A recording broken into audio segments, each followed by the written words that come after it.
മുൻ MLA. Mathew Stephen അടക്കം 3 പേർക്കെതിരെ തട്ടിപ്പ് കേസ്. 10 ലക്ഷം രൂപയുടെ സ്വർണം ജ്വല്ലറി ഉടമയെ ഭീഷണിപ്പെടുത്തി തട്ടിയെടുത്തുവെന്ന പരാതിയിലാണ് കേസ്.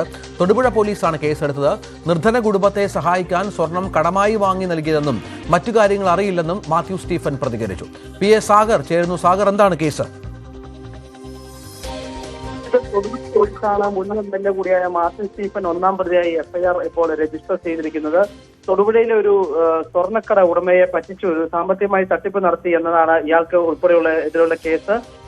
കഴിഞ്ഞ ജനുവരി 17-ാം തീയതി മാത്യു സ്റ്റീഫൻ എക്സ്-എം.എൽ.എ. തൊടുപുഴയിലെ ഒരു ജ്വല്ലറിയിലെത്തുകയും 1,75,000 രൂപയുടെ സ്വർണം നിർധന കുടുംബത്തെ സഹായിക്കാനാണെന്ന് പറഞ്ഞ് മാത്യു സ്റ്റീഫൻ എം.എൽ.എ. വാങ്ങി. തുടർന്ന് കൂടെ ഉണ്ടായിരുന്ന മറ്റു രണ്ടുപേരെ, സുബൈർ, ജിജി എന്നീ രണ്ടുപേരാണ് മാത്യു സ്റ്റീഫൻ എക്സ്-എം.എൽ.എ. ഈ ജ്വല്ലറി ഉടമയെ പരിചയപ്പെടുത്തി.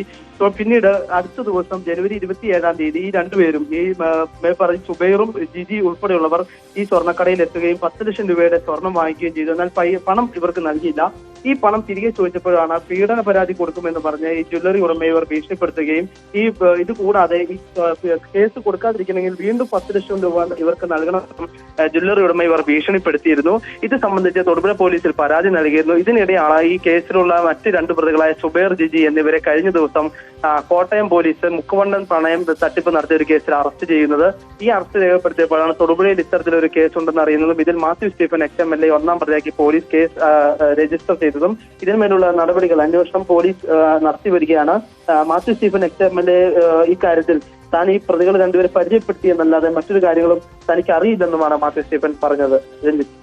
ശരി, സാഗറാണ് വിവരങ്ങൾ പങ്കുവച്ചത്.